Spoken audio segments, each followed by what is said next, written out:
Welcome to Chevrons, a podcast for the enlisted force. If you're new here, welcome. I'm Senior Airman Julia Ahasi, and I'm a Public Affairs Specialist at the Massachusetts National Guard. This podcast offers advice and guidance for personal and professional development for all military members from all branches who are looking to become the best version of themselves. This episode is going to be a bit different than our usual episode when we invite a guest on to talk about a variety of topics relating to personal and professional growth.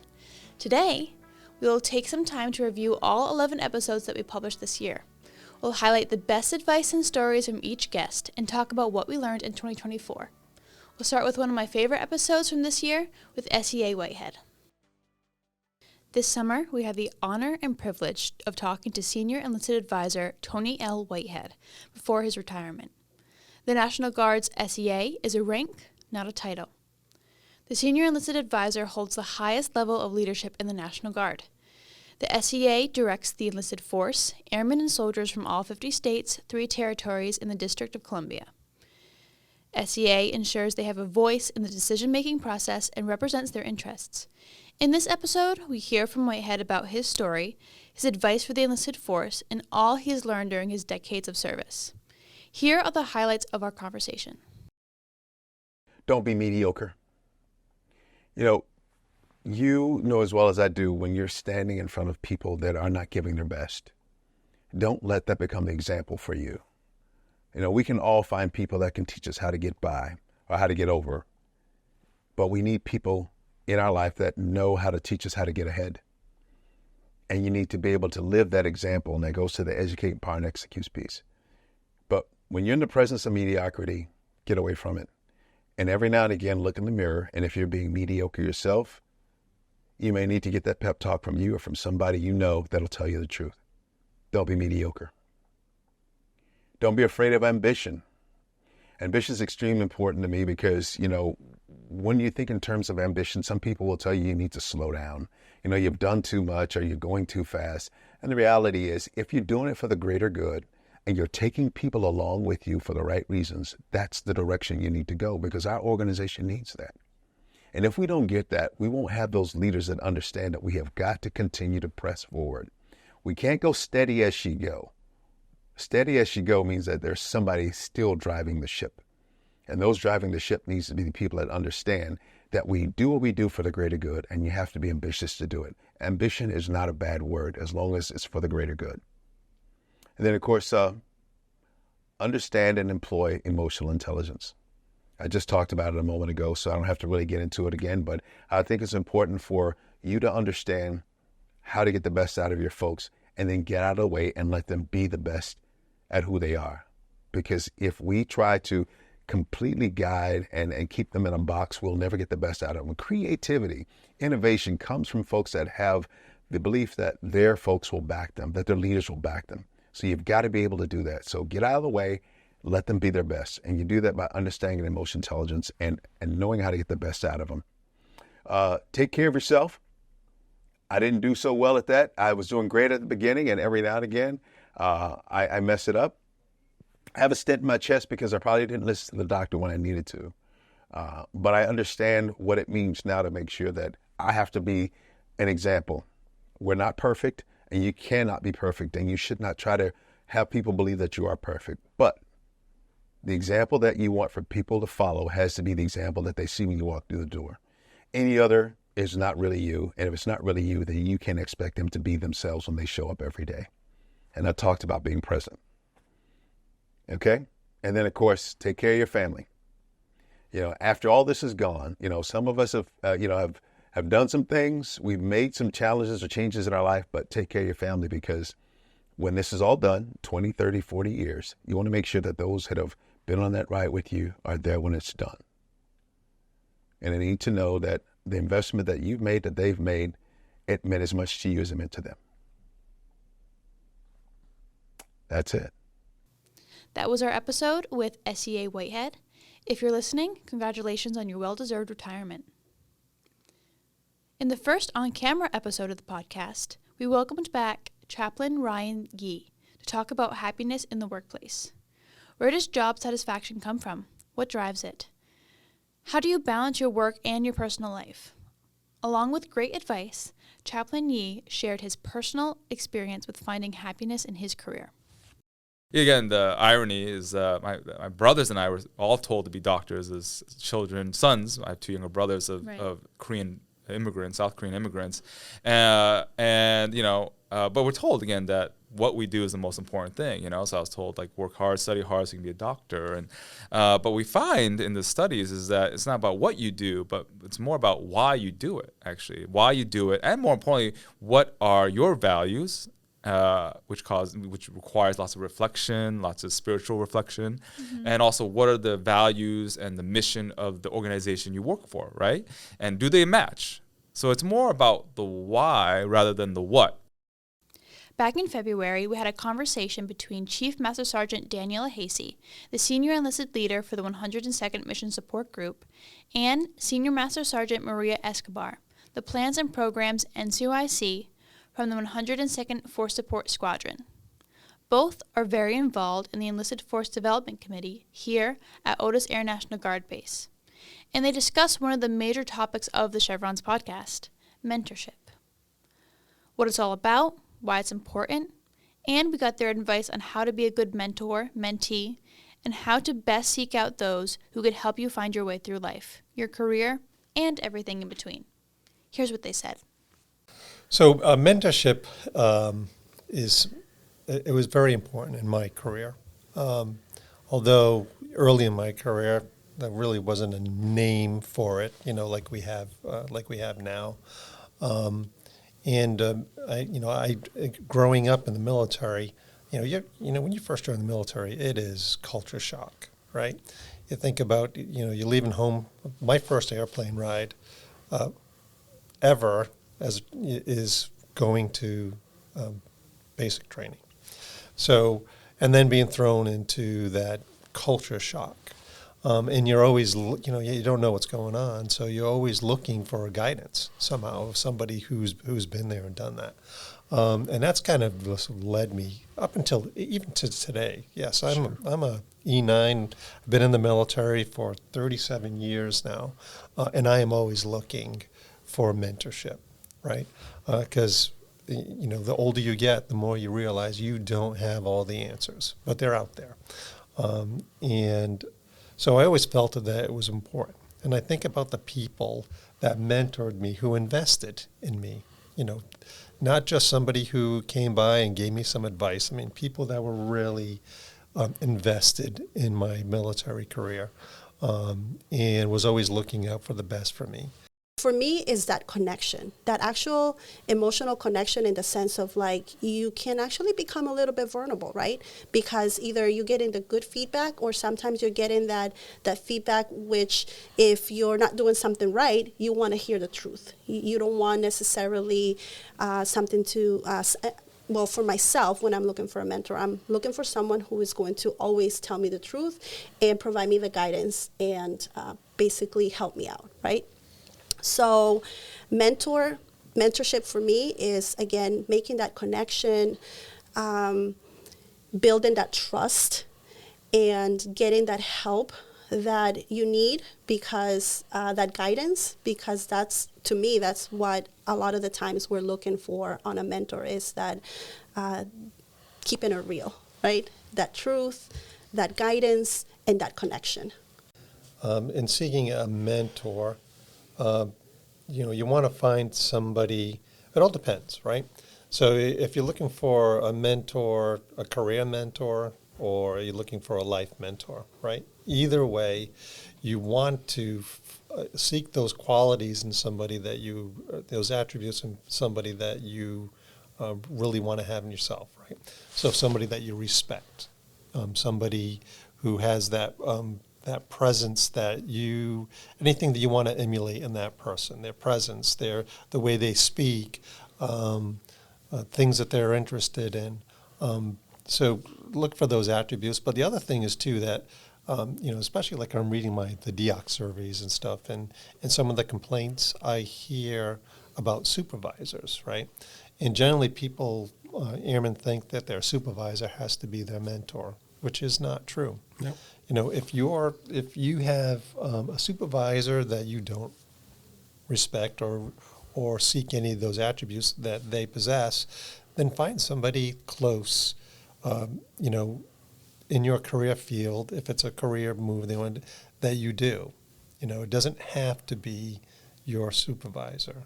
So seek out that person that you really appreciate, who you want to emulate, and then develop a conversation, have a conversation with them and develop a relationship with them, and let them be a mentor. I would argue that it doesn't even go beyond supervisors.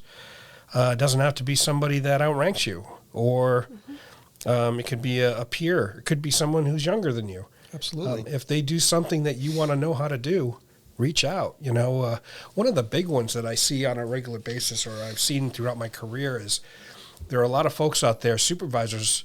There are a lot of supervisors out there that don't know how to write decorations. They're not good at it, or EPRs and things like that. Well, find somebody who can write the heck out of a decoration, and say, hey, how do you do that?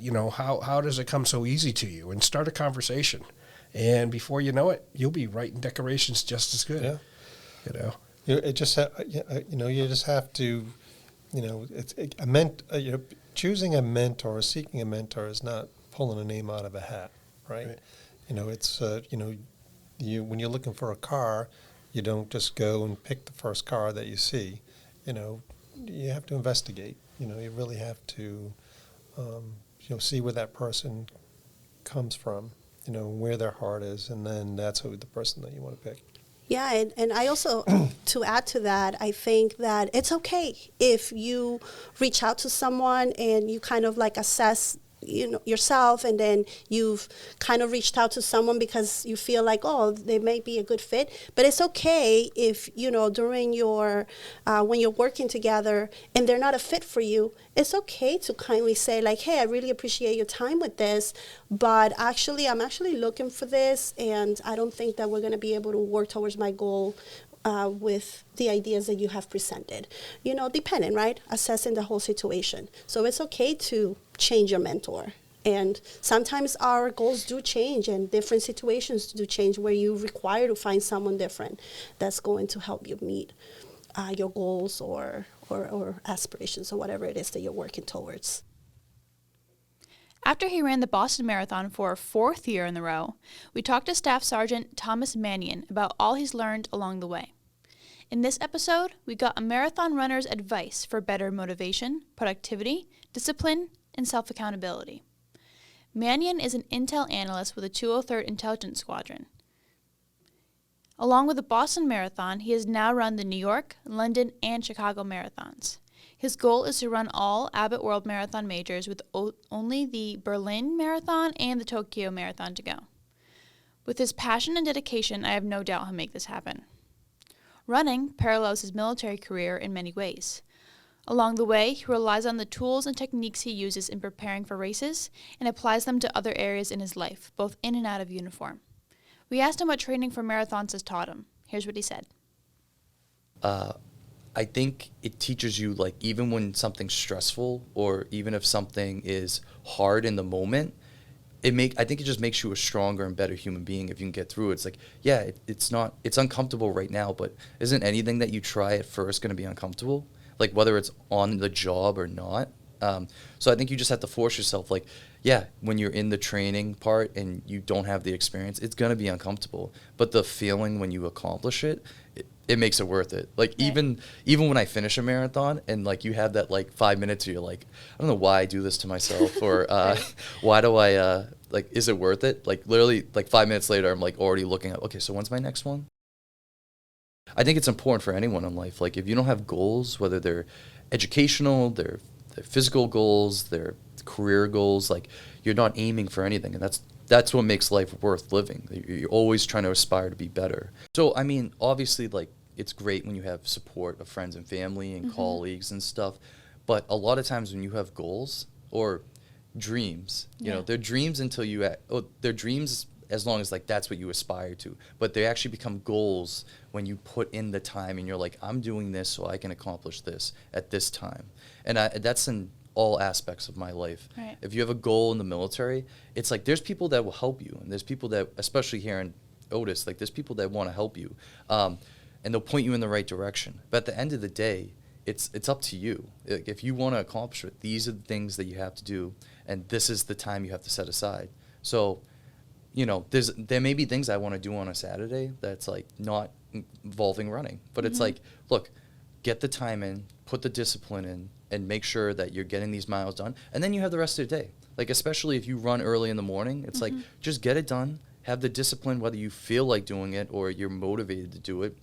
And a lot of times with running, especially though, you'll, like 5 miles in, you start to hit that runner's high, and you're like, all right, I'm awake, I'm here. Yeah. But I think it's just important for anyone. Like, it's your career, it's your life, it's your goals. Yeah. It's ultimately up to you. So you have to have the discipline to just put in the time. Like, if you want to go to school, if you want to get I have a bachelor's degree, but I would like to get a master's degree one day. It's like, you got to apply for these programs. You got to put in the time for the paperwork and the applications. You got to make sure you get the recommendations.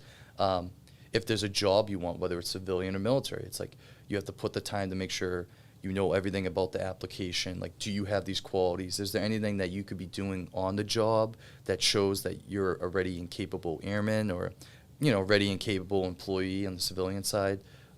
So it definitely helps to have the encouragement, but I think a lot of times it's ultimately up to the individuals. In September, Technical Sergeant Timothy Thorpe, a Massachusetts Air National Guard recruiter, and his recruit, Airman Daniel Aluboden, talked about their experience with enlistment as a path to citizenship. Airman Oluboden is a native to Nigeria and was granted U.S. citizenship during basic military training. This was an awesome conversation about how, in the military, individuals from diverse backgrounds can come together under a shared purpose to contribute to something bigger than themselves and serve their nation. And maybe we can speak on this together, Sure. But it's immediate. Right, as soon as basic training is over, there's a ceremony, and then I don't know as far as the actual paperwork on the back end, but they help you down in basic, I believe, correct? Yes, sir, you were right. So when you get down there, it's around week 2 or week 3. You go down to one of the offices and you like fill out your application out. They do pretty much, it's like I said, it's pretty immediate. Like by week 5, week 6, you already did you did your interview, and when you finish, if you pass your interview, it's like right there you raise your hand and you take the oath and you become a U.S. citizen. What was that experience like that happened at Lackland during basic training? Yes, ma'am. And that, like, I wasn't expecting to raise my hand straight up. Immediately. I'm like, okay, well, now I'm a U.S. citizen. It's like, okay, they asked you a couple of questions like on the U.S. citizenship test, and like which you have the resources. We get the resources too. Like, you get the list of the questions, and also on our little tablet that we're given at basic training to actually like study our word and knowledge stuff. There's a section there where it's like interview questions for people that actually are doing the citizenship process, and you pretty much like just practice and test on your own. So I would say it is easy, it is fast, but it's also dependent on the individual as well. If you want it, you gotta put some work in. If you gotta study on your own, because the MTIs, no one is gonna hold your hand to study. It's gonna be up to you to study. So they will help you out to the point of the interview. And if you bump the interview, that's unfortunate, but it's hard not to really bump it, because you have the resources in front of you, and you have studying, and again you have your airmen to your left, to your right, your wingmen that are actually willing to help you. I remember I was a little bit scared of the interview, and I had over 20 airmen like all gathered around me. I'm like, you know what, we're gonna start asking you a question. Answer the question. It's like that camaraderie itself is like it's really hard to do so, and you get the interview, you take the oath, but just one thing is the oath is dependent on the last day of training. So just because you take the oath doesn't mean you're a U.S. citizen officially until you get the nationalization paperwork given to you, which is like on the day of graduation. So if, for example, the recruit decides to quit after taking the oath, that citizenship it's gone. They're not going to be U.S. citizens, because it's dependent on them completing basic training and actually graduating basic training. So on the graduation day, you guys get to do a little walk. They get to go out first, and they kind of march in a single file, in a single line. They do a left face, and like they march this way and they face this way, like everyone's facing this way, and they go through every person on the line and like call your name, where you're from. You just kind of do a little one step forward and stand right there. And after the end of everything, they right face you guys. So from here now to here, and you guys pretty much march out back to your flag. So that is, I was a little bit shocked because I was like, so you told me I gotta march in front of this amount of people and in this group, like in this little thing, like. But it was really awesome. It was amazing. Awesome experience, and I wouldn't trade it for anything else. No, it's so inspiring just imagining you going through that process in front of all those people after all those airmen also helped you and just really became a family, like you said. Yes, So that's a really awesome experience. absolutely. So I was fortunate enough to be down at Lackland back in May for advanced recruiting training. And they took us to a graduation. And from my own graduation 11 years ago, like there are things that you just remember, like they're ingrained in you.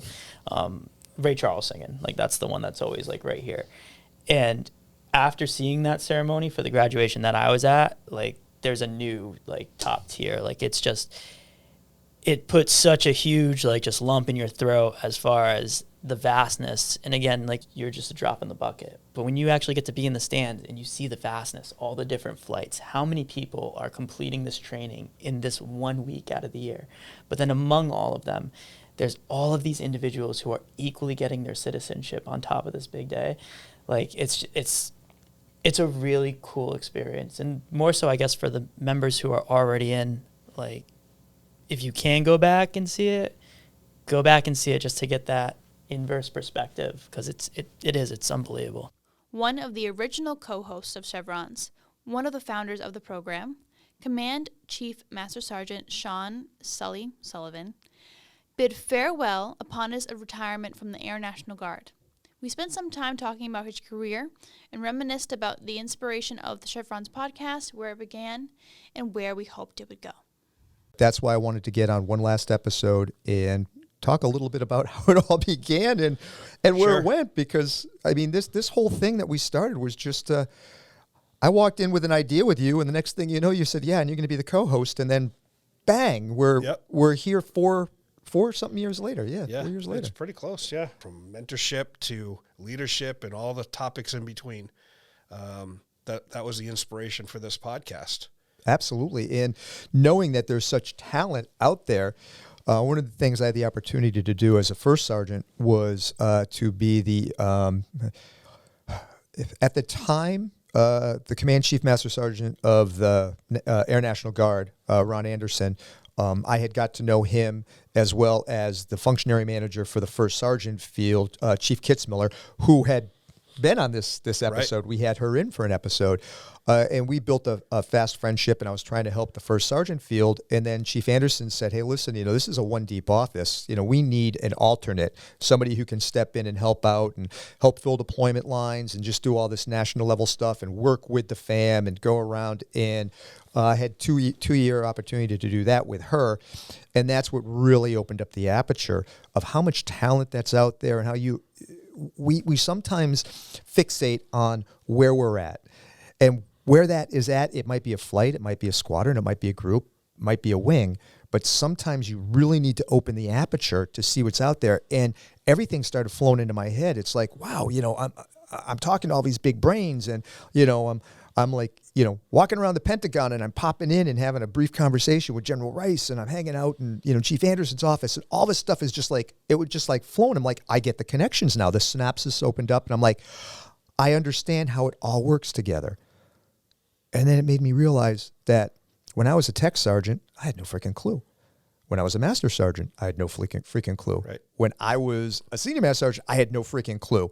And I'd come back to the wing and I'd talk to chiefs, and maybe 1 out of 10 chiefs would go, yeah, I kind of understand that. And I'm like, we really need to get all this across, but we need to get the thinking across to the lowest level enlisted and get their perspective, as well as the highest level. And why can't we come up with subject matter experts? That's what we had the conversation. I'm like, yeah, so here's this idea, like we talked to like a panel person, some chief or command chief or somebody who runs something. And then we'll have like a junior person there and a senior person there because their perspectives are different. It all merged together. And you were like, oh, yeah, I've been thinking about that. You know, you were kind of like, you know, thinking like, what ways can we improve the knowledge? And we just had that conversation, just all came together. Well, part of my inspiration came from, and the stuff that I was thinking about is back before all this podcasting stuff took off, we had our newsletter, our magazine monthly, the Seagull magazine. Love that magazine. And there was a chief's or a first sergeant's article that was put in there every single month. And I remember working with you, and you were my conduit to the rest of the shirts. And I would we worked up a list of these are the topics that we want to talk about. We want the shirts to write an article on each and every month. And so that we could slowly, over the course of a year, 2 years, 4 years, cover all these important, great topics about like resilience and mentorship and leadership and followership and all these different topics. That magazine ended up going away. We discontinued it just because it was so much work to put together each month, and our articles were going out anyways. But one of the things that we lost was that first sergeant input every month to the masses in this wing. So I thought, the chevrons, we can hit those same topics. Yep. And it can be, done in an audio format. And while we're doing it, why do we have to restrict it to members of the wing? This could be great for anybody. Anybody that wears stripes. We all go through the same kind of experiences. The challenges are very similar, different branches of service and different missions. But, when you boil right down to it, people that wear stripes deal with very similar issues. Yes. And there is so much that you can see and learn and get on leadership from articles and everything that comes from a 06 or above level, because all these great commanders and come up with all this great command stuff and whatever. But when you think about it, the culture of an organization is within the enlisted force. It's the enlisted voice that's 65, 70% at the force. Yeah. And can make the most change. You can't really convey the emotion, the intensity as well in the written word, because people are going to interpret a written word the way they want to. How many times have you written an email or a text message and somebody calls you up and go, what do you mean by that? And I'm like, no, I meant it like this. And they're like, I took it like this. It's like, well. But when you have somebody, speaking and telling you, it conveys more. And that's why I just love the idea of, putting the podcast together. Do you remember our first guest? We aimed high. Yes, the command chief of the Air National Guard. Yep, Chief Williams. Yeah, Chief Williams. He had literally taken over days in advance, and we had him on here. We were his first wing visit, by the way, as the 13th Command Chief Master Sergeant. That was pretty awesome, and we did the episode the week before he arrived, and so that everyone here could listen to it and understand what he was coming to talk to us about. Yeah, and that was that. We started high, and we've had so many great guests. I mean, I wouldn't even know where to begin. We've had just so many great people come on here. We welcomed our very first U.S. Coast Guard guest on the podcast this year, Air Station Cape Cod's Command Master Chief, Jacob Linder. We talked to Linder only 2 weeks before his retirement about his 27 years of service and leadership advice for all enlisted members. We discussed the meaning of deck plate leadership, methods of self-improvement, the importance of not being afraid to ask for help, and more. Here are the highlights. So a deck plate on a Coast Guard cutter or boat, and it's used in the Navy as well, is the very bottom of the ship is, kind of, the ribs and part of the hull. So there's the metal diamond plate or deck plate at the bottom, and that's where the dirty work is done. And so the term deck plate leader, at least to me, is that leader that's willing to get down there in the bilge, down there at the bottom at the deck plate, and be down there with the junior members that are typically doing the dirty work. And so I love trying to spread the enthusiasm. Every job becomes monotonous. I'm sure there's a Navy SEAL that gets bored of his day. Helicopter rescue swimmers get bored of their day even though they have the coolest job. It's spreading that enthusiasm and letting people know how cool their job really is. One thing I tell people is every time they go flying, somebody stops their car or on the beach and takes a picture of them. And not a lot of people can say they have a job where every time they're performing their mission, somebody is so blown away that they pull their phone out or their camera and take a picture. So I think one thing that has really helped me as a leader is I truly enjoy this job. I'm not just doing it for the paycheck. I enjoy the job. And I enjoy seeing the successes that people have coming back from their first search and rescue case, winning an award, earning a degree on the Coast Guard's dime, stuff like that. I really think that's kind of what sets me apart and has made me excel as a leader. Is I really do care, and I just love the job. I'd call it professional curiosity. Sure. You can have personal curiosity as well, right? But professional curiosity, wanting to know how things work, how to make them better, and also to better myself. While I was here, I earned my bachelor's degree. I've earned my airframe and power plant certification from the FAA prior to that, and so I never stopped learning. And so I think that's one thing that really, is important to keep me going, is to not just get into that rut and just sit there and make the day monotonous, is continue to try improving myself, and also letting the junior folks know that it's never too late. I tell a lot of people, don't be like me, don't be an E9 working, late night hours with 2 young kids trying to finish a degree. Get it now while you're young and don't have kids. And so I think that's another good, thing that keeps me going. One leadership rule that does stand out to me, and I hope I get this right, it's the platinum rule instead of the golden rule. The golden rule was treat others as they want to be treated, right. Or as you would want others to treat you. The platinum rule, treat others as they want to be treated. So everybody's different. Some people want a long-winded explanation. Other people just want you to tell them what to do and let them go do it. And so learning how to read each person and their personality and treat them the way that they want to be treated.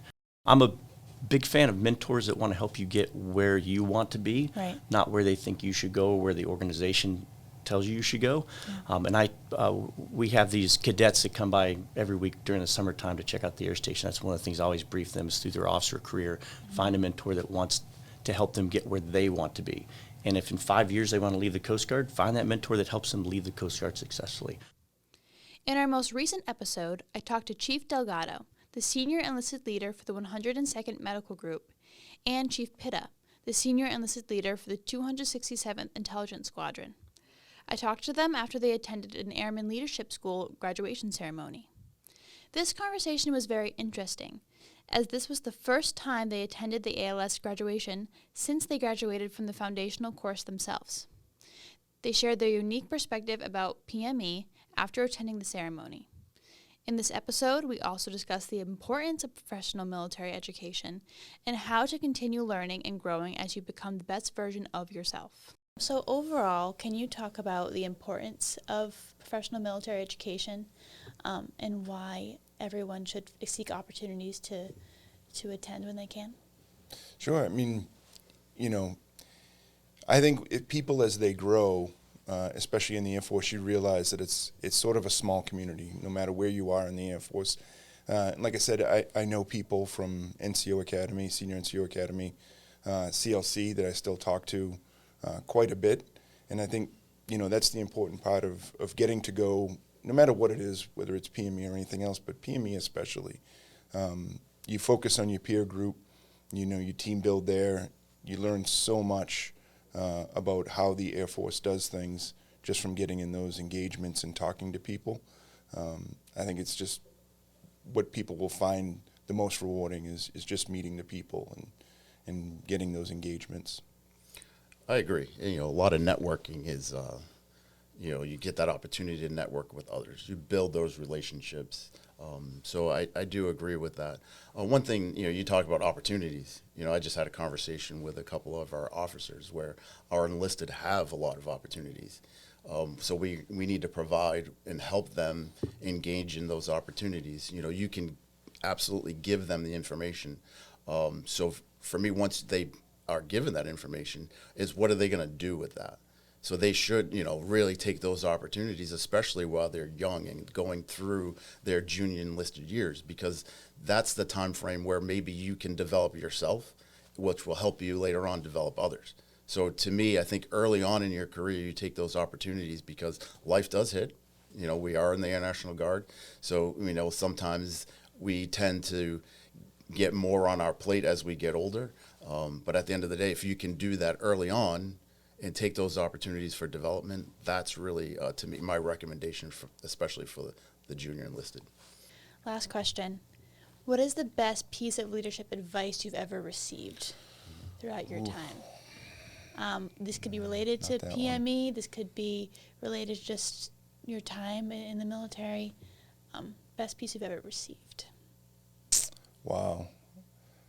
There's a lot over the years. I can think of a couple. Sure. But I think of one that comes to mind when I was kind of, I don't want to say struggling, but I was having a tough time. And really, I had a shop full of people that was growing at the time, and it was really kind of a struggle to keep up. And I kind of had a conversation with my boss. I remember it was a Friday before drill, which is always crazy, and it was kind of getting late in the afternoon, and he basically slapped the table. He said, do everything you can today, and then come back tomorrow and do everything you can tomorrow. And it kind of just let me think, like, all right, at some point you can't just keep working. You're going to drive yourself crazy, but you can do everything you can do today, and do everything you can do today, and then don't worry about the rest. You know, it'll be there tomorrow when you get back. So I think, you know, of all the things, that's one thing that sticks with me, because, you know, the tempo of work and the problems that arise and how things come at you, sometimes you kind of have to, I'll use a medical term for Keith, you have to triage those things and say, okay, these are the 5 most important things today, and I'm going to get those things done, and then these things can be pushed off till tomorrow. So I think that's, you know, of all the things, I think that's one of the things I remember on a day-to-day basis. Right, trying not to burn yourself out. I mean, that's too easy. Yeah, work-life balance and everything else, you know, it's important. You can burn yourself out pretty quick. Right. Yeah, for me, I was told, hey, be authentic, right? Be yourself. And I'm a true believer of that, right? I'm not going to try to be somebody that I'm not. So I take that not only in the military, but, you know, like Joe was mentioning, you know, we do things outside of here, whether it's coaching, whether it's, you know, building our family, or day to day at work, you know, in the military. Be myself and be authentic. So to me, that was, you know, a long time ago, someone said, just be yourself, be who you are. You don't have to change. We know there are rules and regulations and things that we need to follow, but within that, you know, be who you are. And I think that was, you know, one of the bigger pieces of advice that I was given, you know, quite some time ago. Earlier in the year, the outgoing Massachusetts Command Chief, Sean Sullivan, talked to the incoming Command Chief, Michelle O'Keefe, about some of her goals as she takes the reins of the nation's first Air National Guardsman. Specifically, she talked about ensuring all airmen, regardless of rank or status, have a solid understanding and experience in leading at their respective levels. Enlisted leadership leveling. And I don't know if I can get this across in the right way, but it takes me back to when I think about this. It's actually because a young airman stood up when I was down at the 102nd, my last go around. I did an all call down there. And one of the questions was, and I don't remember exact wording, but one of the questions was, you know, when we come back from Airman Leadership School and, you know, we get reblued and we come back and we want to give so much, and then they're not given the opportunity to. So I want to ensure that our airmen in each tier, as they're developing their leadership qualities and they're completing their PME, I would like to make sure that they're being provided the opportunity to actually lead at the appropriate levels. It could be happening in some units and it might not be in others, but I just want to make sure that we as senior enlisted leaders are cognizant of that, and we help drive down and give the airmen, make sure that we're providing them the opportunity to be empowered to be leaders at all those appropriate levels. Yeah, and that is a really, really good point. And that is, you know, about having our airmen start leading at the earliest possible opportunities in the earliest possible, early as in the career as they possibly can. That is something that you can only acquire that wisdom through application. Knowledge is great. All these PME schools and all this other school, the knowledge is great. Knowledge is important, but the only way that our airmen can acquire wisdom is by doing and trying Exactly. and Right. failing and trying again and failing and then succeeding. We gotta let them. We have to empower them. It's not just buzzwords. So I like that one. Um, I think that's really going to help our force as we move forward. Absolutely. And, especially the drill status guardsmen, I think we need to, make sure, see where they are in the rating chain and develop them at the same exact level as our full-time staff. Yeah, and that is the hardest thing. I have never been in HGR, but I have been Title 32. I have been, Title 5. I have been full time. And it's the hardest thing for us to do when we're full timers. And this is just kind of a note out there to all of our Title 32s, all of our technicians, all of our AGRs out there. Remember that when your DSGs are around, let go of the reins. We get so sometimes focused on getting the job done, getting the job done, getting the job done. And then it comes to drill weekend, instead of handing the reins over and letting them work with it, letting them work and letting them try and struggle and get through problems and processes, we just get used to not taking our hands off the reins. So that's just another little lesson there. Let go and let them try. That's Right. how we develop our leaders. Yeah. And I'm a perfect example. I served 16 years, 16 and 16 or 16 and 17 now. Um, They at go drill fast. They status. go fast. Yeah, drill status, and then, full time. So I have 16 years as a drill status guardsman. So I know, exactly what it is like. And that's one of the things that I just want to ensure that we are utilizing all of our people to the best of their ability and at the level that they should be able to lead. We talked to Chief Master Sergeant Shane McGuire, the 102nd Intelligence Wing newest command chief, and Senior Master Sergeant Rachel Jacobs, the wing's top 3 president, about the importance of getting involved and leaning forward, and how to really make a difference in your unit and yourself too. We talked about the Top 3 Council and the Rising 6 Council, which are extracurricular groups that exist at bases around the world. These councils provide professional development and community service opportunities for all airmen and exist to amplify individual voices to make positive change in the wing. I think it's coming from the world of intel. The majority of our folks are essentially locked in a building with no windows. Right. And it's really easy to kind of just continually exist in that environment and not get outside of there. Being exposed to those things that are outside of specifically intel or any other career field, I think is a really good thing. It creates much more well-rounded airmen and future leaders. More to that point, it's easy to just get lost in your work center and never meet anybody. There's 1,250-ish people in this wing, and in my group specifically, there's 300 and change. It'd be really easy to just know those 300 people, but to be able to get exposed to other folks in the wing, other career fields in the wing, I don't know, like I said, I think it just makes a better, well-rounded airman in the long run. Being a part of the councils gives you an opportunity to get outside of your comfort zone.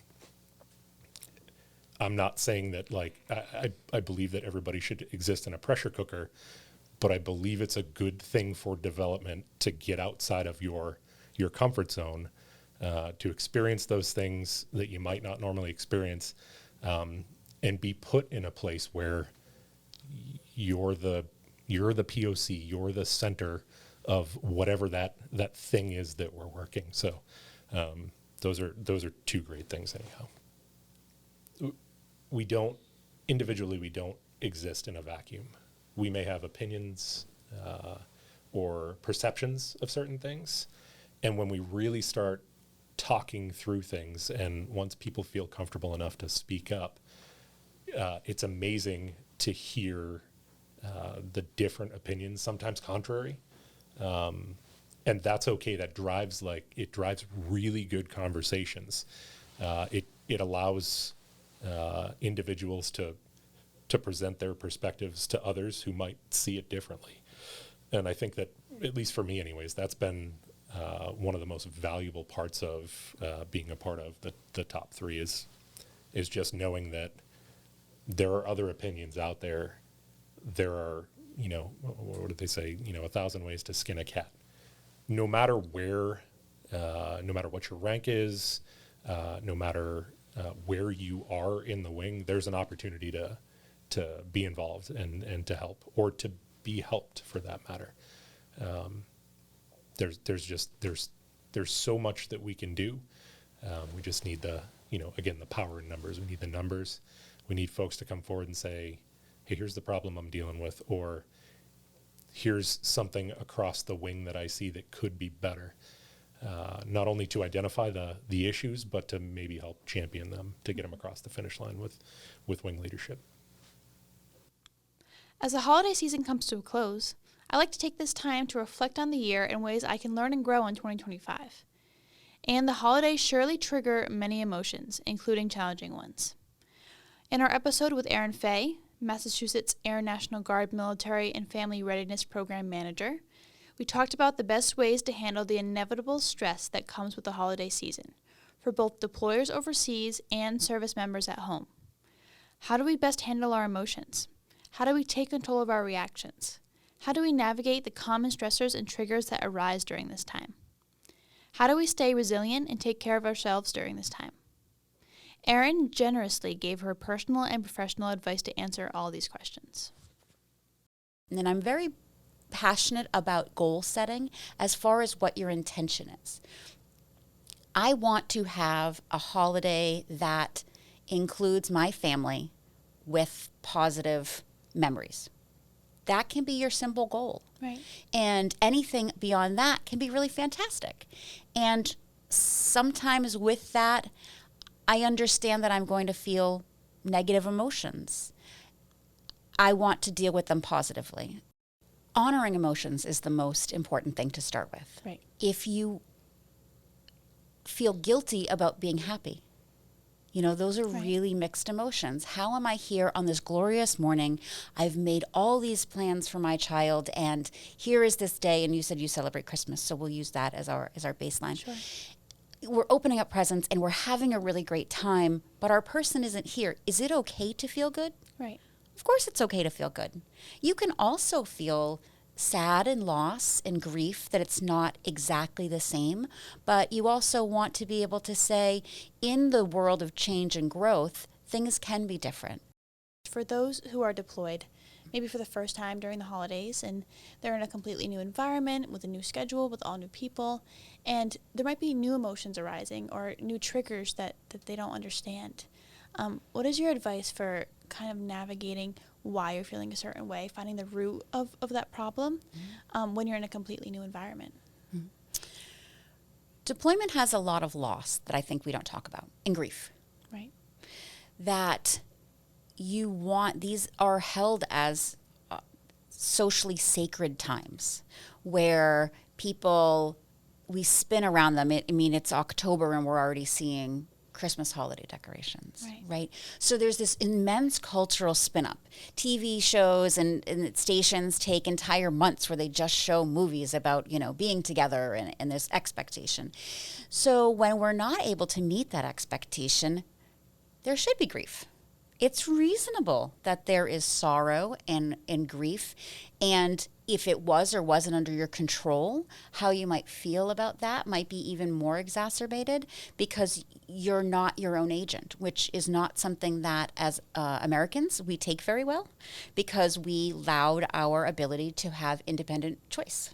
Mm-hmm. So I have done this great thing, I serve our country, and in that I am not doing this thing that I want in the way that I want it. And that's absolutely true. And that's part of the sacrifice we talk about in our military members.